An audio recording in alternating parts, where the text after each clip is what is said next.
These are the issues that we will be discussing today. Issues arising from the primary question: how exactly did Alice Guo leave the country and who helped her slip past our borders? Sa pagsiyasat natin sa usaping yan, lumitaw ang samut-saring mga anomalyang kinasangkutan ng ating Bureau of Immigration. Ang usapin ng espionage at ang di pa din matapos-tapos na usapin ng human trafficking papunta sa mga scam compounds palabas ng bansa. Together with Senator Sherwin, whom I will ask in a little while if he also has an opening statement, we will follow this flow. Una, ay usisain natin ang mga pending pa natin na usapin mula sa Bureau of Immigration. Kasama na dito ang pag-eskapo ng mga POGO actors sa iba't ibang destinasyon. If these bad outcomes are allowed by current policy, as the BI insists, well, this is a hearing in aid of legislation and better policy. At ang pag-eskapo ng mga kriminal na dapat nasa kustudiya ng BI ay hindi katanggap-tanggap. Nakakatawa na nakakaiyak na parang full circle tayo, ano po. Nung Pastillas hearing, napakita natin na may entrance fee. Ngayon naman, nakikita natin tila may exit fee.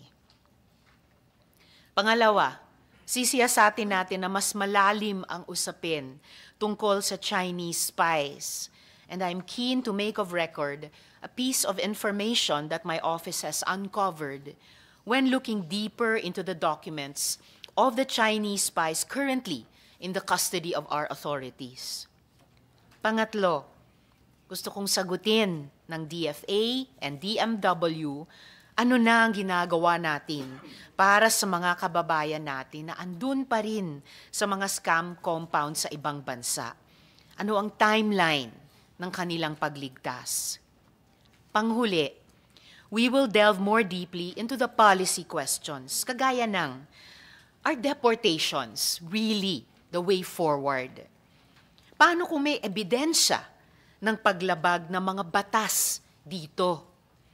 Hindi ba talaga natin kaya mag-case build-up? Mass deportations should not be a get-out-of-jail-for-free card. At the same time, alam ko din na may mga malalaking boss na humaharap sa malalaking mga akusasyon sa kanilang mga bansa who would like to prevent deportation dahil mas gusto nila sumugal sa, siguro na sa isip nila, mas malleable na justice system dito. May nababalitaan nga ako na hablami scheme kung saan animo sasadyain ang pagsampa ng kaso para makaiwas na sa deportation. Gaano ito katotoo?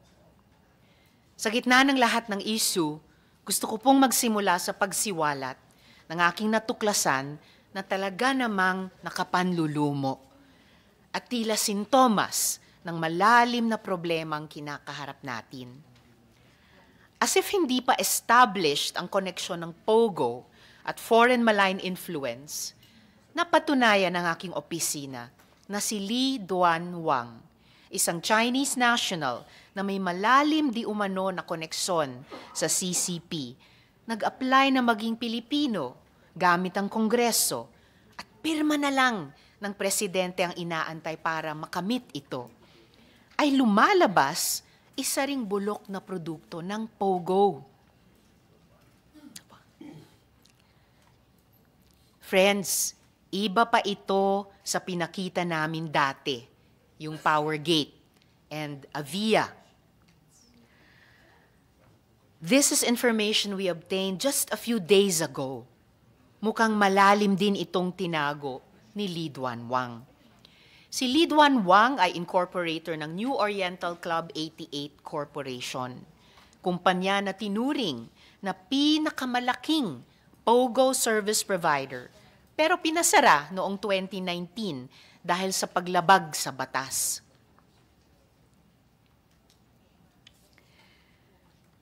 Hindi po sila nagpatinag at noong 2020, ay inamyendahan nila ang kanilang AOI para makapagsilbing tila special class of BPO na magsisilbing service provider sa offshore online gaming. Buhay pa po itong kumpanya ni Lee Duan Wang as of last year. Nakita po natin kanina yung incorporators na isa siya. At noong August 2024 lang ay inamyendahan uli ang kanilang AOI para pahabain ang corporate term at existence nila. Nakakabastos po na lahat yan ay itinago ni Lee Duan Wang sa Kongreso. Bakit po ba hindi tayo natututo at nagpapagisa tayo sa sarili nating mantika? Kabit-kabit na lang ang lahat ng problemang ito at susubukin natin iyang komprontahin sa pagdinig na ito. Ang dami ko pong tanong, pero bago ko tawagin ang COMSEC, may I ask the good Senator Sherwin if you have an opening statement, sir. Maraming salamat, Chairperson Risa. Itong pag-imbestiga natin sa POGO, hindi lang lumabas yung mga kasamaan, mga krimen, human trafficking, torture na pumapalibot sa POGO. Lumabas rin yung kahinaan sa sistema natin, sa proseso, sa struktura ng sarili nating gobyerno. Sa pag-imbestiga natin ng POGO, lumabas yung conflict of interest sa PAGCOR, kung saan ang PAGCOR ay isang operator at the same time, regulator siya. At bilang isang regulator, dapat naghihigpit ka. Pero paano mo higpitan ng isang negosyo kung kumikita ka doon sa negosyong yun? Kaya isa sa mga rekomendasyon natin ay paghiwalay na yung operation at yung regulatory functions ng PAGCOR para mawala itong conflict of interest. Pangalawang nakita natin dito sa pag-imbestiga ng POGO ay yung butas o yung gap sa late registration birth certificate system natin o process, na itong proseso na ito, itong late registration, ay ginagamit to sa mga kababayan natin na hindi nakapag-register ng birth certificate, pero ito ay inabuso ng mga masasamang tao at ginawang shortcut para maging Pilipino. At yan ay nakita natin sa maraming okasyon. Isa na siguro sa pinaka-popular ay yung birth certificate ni Guo Huaping, aka Alice Guo. Kaya ito rin ay isang legislative suggestion na dapat higpitan ang proseso natin sa late registration birth certificate at palakasin ang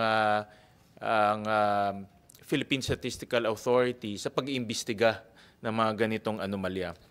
At pangatlo, yung pagtakas ng iba't ibang personalidad katulad muli ni Guo Huaping na ginamit ang allegedly backdoor para makatakas siya at ginamit yung kanyang kapangyarihan para makalusot sa investigasyon. At makikita rin natin na ito ay isang kahinaan rin sa ating proseso at sa border control natin. Dahil napakadaling umiwas ng investigasyon, napakadaling umiwas sa paglilitis. Dadaan ka lang sa tinatawag natin backdoor, allegedly, at makakapunta ka na sa ibang bansa. At ito rin ay nagpapakita ng kahinaan natin sa Bureau of Immigration dahil hanggang ngayon, hindi pa natin matiyak talaga kung paano siyang nakatakas. At paano nakatakas rin yung kanyang mga kasamahan, katulad ni Cassandra Lee, at hanggang ngayon yung kanyang kapatid na si Wesley Guo ay hindi pa natin nahanap. Allegedly, nasa Indonesia siya, pero may mga information na gumagalaw rin siya. Pero hanggang ngayon, hindi pa rin napapabalik sa ating bansa. So ito ay mga bagay na dapat nating tingnan ng mabuti at gumawa ng legislative action para hindi na maulit to. Kung gagawa pa tayo ng mga investigasyon sa mga susunod na panahon, mawawala yung saysay kung napakadaling umiwas sa paglilitis at umiwas sa mga ginagawa natin. So, Madam Chairperson, maraming salamat sa sa pagpapatuloy ng investigasyon na ito. Marami pa tayong dapat itanong at marami pa dapat i-file na mga panukala para tuluyan ng maging mas matibay, mas mahigpit at hindi na makakaiwas sa hustisya yung mga taong iniimbestigahan natin. Maraming salamat. Maraming salamat din, Senator Sherwin.